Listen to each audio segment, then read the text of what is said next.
setelah ini kami persilakan untuk bisa menandatangani berita acara pemusnahan. Kami haturkan untuk Bapak Stefanus Nugroho yang tidak membayar pajak, baik itu pajak untuk BPN hasil sembako maupun pajak rokok. Kamu PIB itu bisa langsung menempatkan diri. Kantor Pengawasan dan Pelayanan Bea Cukai tipe Madya Kudus memusnahkan 8.972.568 batang rokok ilegal.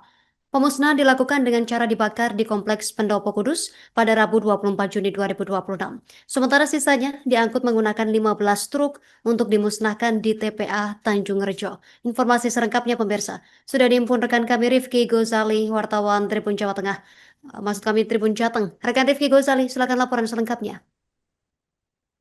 Baik, terima kasih rekan Justina. Kantor Pengawasan dan Pelayanan Bea Cukai atau KPPBC tipe Madya Kudus memusnahkan 8.972.568 batang rokok ilegal.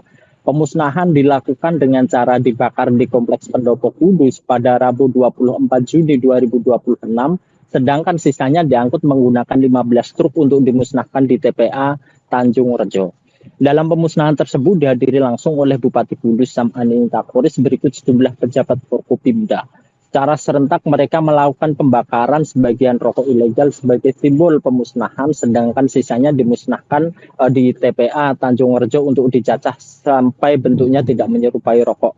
Kepala Bea Cukai Kudus Nur Rusdi menjelaskan pemusnahan rokok ilegal kali ini merupakan buah dari penindakan yang pihaknya lakukan bersama dengan Satpol PP Kudus dan sejumlah aparat penegak hukum sejak November 2025 sampai April 2026.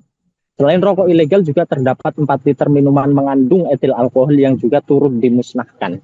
Nilai dari seluruh barang kena cukai yang dimusnahkan tersebut mencapai 13,6 miliar rupiah, sementara potensi kerugian negara yang dengan adanya barang ilegal tersebut mencapai 8,62 miliar rupiah. Rusdi mengatakan penindakan peredaran rokok ilegal bukan hanya menjadi tanggung jawab Bea Cukai. Entitas barang yang menjadi salah satu pendapatan negara melalui cukai tersebut juga harus menjadi pengawasan bersama. Artinya ketika terdapat peredaran rokok ilegal, pemerintah daerah maupun masyarakat juga memiliki tanggung jawab dengan cara melaporkannya. Rusdi menjelaskan untuk penindakan rokok ilegal ini mayoritas produksinya tidak di Kudus, kebanyakan yaitu di Jawa Timur. Pihaknya berkoordinasi dengan Bea Cukai asal produk rokok ilegal tersebut diproduksi, untuk kemudian ketika mendapatkan informasi pihaknya baru melakukan penindakan. Sementara itu Bupati Kudus Sam Aning Kapolres mengatakan pemusnahan kali ini merupakan buah dari komitmen bersama dalam menggempur rokok ilegal. Pasalnya keberadaan rokok ilegal mengganggu penerimaan negara dari sektor cukai. Untuk itu dia mengimbau jangan menggunakan rokok ilegal. Kalau merokok yang benar, karena pajaknya bisa digunakan untuk pembangunan negara.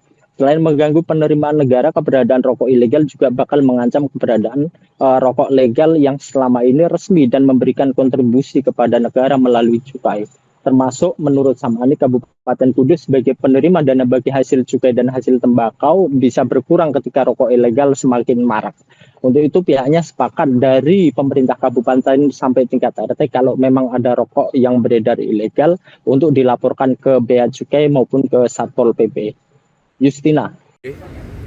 Pada kesempatan ini kita mengadakan acara pemusnahan rokok ilegal yang ditangkap oleh teman-teman kita dari Bea Cukai, dari Pol PP, dari Polres maupun dari TNI. Jumlahnya kurang lebih antara 8.900-an, hampir 8 juta batang ya. Ini suatu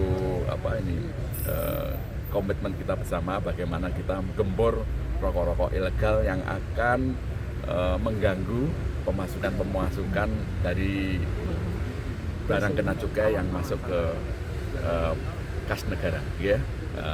Untuk itu kami mohon dengan hormat semuanya, seluruh masyarakat terutama di Kabupaten Kudus jangan menggunakan atau memakai atau merokok dengan rokok-rokok ilegal. Kita merokok dengan rokok yang benar, pajaknya bisa untuk digunakan untuk pembangunan Indonesia. Kalau komitmen pemerintah Kabupaten Kudus sendiri sebagai kota kretek ini Pak? Ya, sangat komitmen karena ini sangat mempengaruhi. Kalau ketika nanti ada rokok ilegal akan mengganggu kontribusi ke pusat dan cashbacknya, dana bagi hasilnya juga akan berkurang, kan gitu ya. Kita sepakat semuanya, mulai dari kabupaten sampai tingkat RT. Kalau memang ada rokok-rokok yang beredar ilegal, laporkan kepada Bea Cukai atau Pol PP untuk dilakukan tindakan-tindakan. Intervensi ke pemerintah pusat terkait BPJT yang sampai 1T itu gimana Pak? Kita tidak boleh intervensi, kita hanya usul aja, masukan ya, masukan-masukan bagaimana dana bagi hasil juga berkontribusi ke daerah untuk pembangunan daerah juga. Tindak lanjut usulan itu ke Pak Purbaya gimana Pak sampai saat ini Pak? Biar nanti digodok sama mereka, yang penting kita sudah mengusulkan kan gitu ya. Keinginan boleh, tapi kan keputusan ada di pusat ya. Oke. Ini Bapak rekan media bahwa tadi saya sampaikan bahwa penindakan rokok ilegal itu tidak hanya Bapak rekan media bahwa tadi saya sampaikan bahwa penindakan rokok ilegal itu tidak hanya tugasnya Bea Cukai. Kami sangat-sangat terutama di Pemda Kudus terima kasih. Kita harus sinergi, kolaborasi untuk menekan peredaran rokok ilegal. Disitulah kuncinya, kolaborasi ya. Nah, nanti usulan Pak Bupati itu juga kita tidak, tadi saya sudah sampaikan juga bahwa tangkapan yang kita laksanakan untuk tahun 2005 itu memang kebanyakan produksinya tidak di daerah wilayah Kudus. Jadi kita akan koordinasi dengan unit instansi maupun aparat Bea Cukai yang di tempat asalnya. Itu Mas. Yang penting intinya bahwa tadi kami terima kasih kerjasamanya dari Pemda, dari aparat TNI, polisi dan sebagainya untuk menekan rokok ilegal dan juga peran aktif daripada masyarakat. Sekali lagi Mas ya, jangan beli rokok ilegal, ya, itu intinya di situ. Karena berdampak pada penerimaan negara. Untuk rokok ilegal yang disita ini masih dari Jepara yang terbanyak Pak?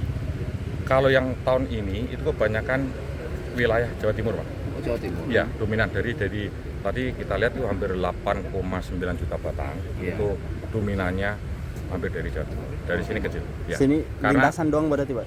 ya karena Kudus ini juga termasuk lintasan jalur distribusi. Karena pasar rokok itu kan bisa ke Jawa Barat, bisa ke Jakarta, hampir semuanya melintas di kita dapat informasi kita tidak. Kalau sebelumnya kan kebanyakan Jepara ya Pak, itu mereka hanya ngemas atau gimana Pak? Modusnya bermacam-macam Bapak, jadi tidak hanya mengemas. Kalau orang produksi rokok ilegal itu dia bisa ngemas, atau kalau di sini istilahnya contong atau apa ya, nah contong. Kemudian juga bisa dia itu produksi sendiri, atau juga dia bisa beli dari orang lain untuk ditimbun dijual. Itu modus-modusnya. Tapi semuanya berkat kerjasama kita, semua akan kita petakan.